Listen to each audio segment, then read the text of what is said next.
नमस्कार, स्वागत है आप सभी का हमारे YouTube चैनल में।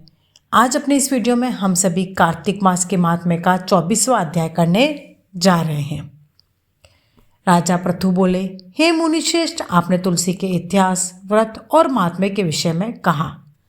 अब आप कृपा करके मुझे यह बताइए कि कार्तिक मास में क्या और भी देवताओं का पूजन होता है? यह आप मुझे विस्तार पूर्वक बताइए। नारद जी बोले, पूर्व काल की बात है। सह पर्वत पर करचिकर में धर्मदत्त नामक विख्यात कोई धर्मज्ञ ब्राह्मण रहते थे। एक दिन कार्तिक मास में भगवान विष्णु के समीप जागरण करने के लिए वे भगवान के मंदिर की ओर चले। उस समय एक पहर बारात बाकी थी। भगवान के पूजन की सामग्री साथ लिए जाते हुए ब्राह्मण ने मार्ग में देखा कि एक भयंकर राक्षसी आ रही है। उसका शरीर नंगा और मांस रहित था। उसके बड़े बड़े दांत, लपकती हुई जीभ और लाल नेत्र देखकर ब्राह्मण भय से थर्रा उठे। उनका सारा शरीर कांपने लगा। उन्होंने साहस करके पूजा की सामग्री और जल से ही उस राक्षसी के ऊपर प्रहार किया। उन्होंने हरि नाम का स्मरण करके तुलसी दल मिश्रित जल से उसको मारा था, इसलिए उसका सारा पातक नष्ट हो गया। अब उसे अपने पूर्व जन्म के कर्मों के परिणाम स्वरूप प्राप्त हुई दुर्दशा का स्मरण हो आया। उसने ब्राह्मण को दंडवत प्रणाम करके इस प्रकार कहा, ब्रह्म, मैं पूर्व जन्म के कर्मों के फल से इस दशा को पहुंची हूँ। अब मुझे किस प्रकार उत्तम गति प्राप्त होगी? धर्मदत्त ने उसे इस प्रकार प्रणाम करते देखकर आश्चर्यचकित होते हुए पूछा, किस कर्म के फल से तुम इस दशा को पहुंची हो? कहाँ की रहने वाली हो? तुम्हारा नाम क्या और आचार व्यवहार कैसा है? ये सारी बातें मुझे बताओ। उस राक्षसी का नाम कलहा था। कलहा बोली, ब्राह्मण, मेरे पूर्व जन्म की बात है। सौराष्ट्र नगर में भिक्षु नामक एक ब्राह्मण रहते थे। मैं उनकी पत्नी थी। मेरा नाम कलहा था और मैं बड़े क्रूर स्वभाव की स्त्री थी। मैंने वचन से कभी अपने पति का भला नहीं किया, उन्हें कभी मीठा भोजन नहीं परोसा, सदा अपने स्वामी को धोखा ही देती रही। मुझे कलह विशेष प्रिय था, इसलिए मेरे पति का मन मुझसे सदा उद्विग्न रहा करता था।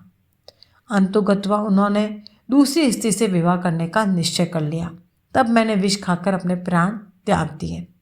फिर यमराज के दूत आए और मुझे बांधकर पीटते हुए यमलोक में ले गए।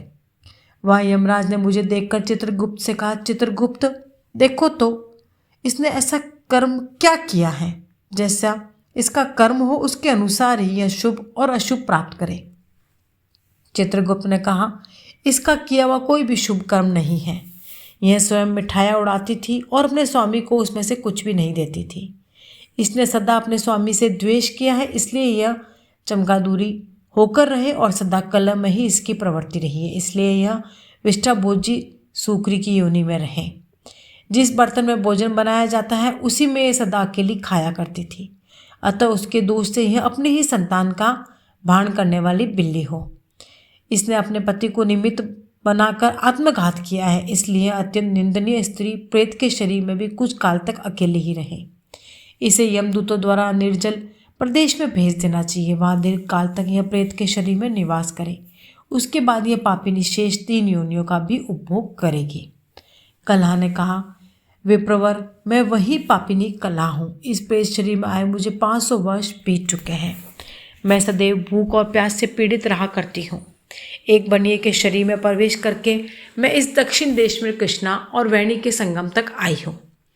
ज्यों ही संगम तट पर पहुंची त्यों ही भगवान शिव और विष्णु के पार्षदों ने मुझे बलपूर्वक बनिए के शरीर से दूर भगा दिया। तब से मैं भूख का कष्ट सहन करती हुई इधर उधर घूम रही हूँ। इतने में ही आपकी ऊपर मेरी दृष्टि पड़ गई। आपके हाथ से तुलसी मिश्रित जल का संसर्ग पाकर मेरे सब पाप नष्ट हो गए हैं। द्विश्रेष्ठ, अब आप ही कोई उपाय कीजिए। बताइए, मेरे इस शरीर से और भविष्य में होने वाली भयंकर 3 योनियों से किस प्रकार मैं मुक्त हो पाऊंगी? कलहा का यह वचन सुनकर धर्मदत्त उसके पिछले कर्मों और वर्तमान अवस्था को देखकर बहुत दुखी हुआ। फिर उसने बहुत ही सोच समझकर विचार करने के बाद कहा। जो धर्मदत्त ने कहा उसका वर्णन 25वें अध्याय में मैं आपको सुनाऊंगी। वीडियो पसंद आया हो तो लाइक, शेयर और सब्सक्राइब ज़रूर कीजिएगा। जय श्री हरि, जय श्री कृष्णा।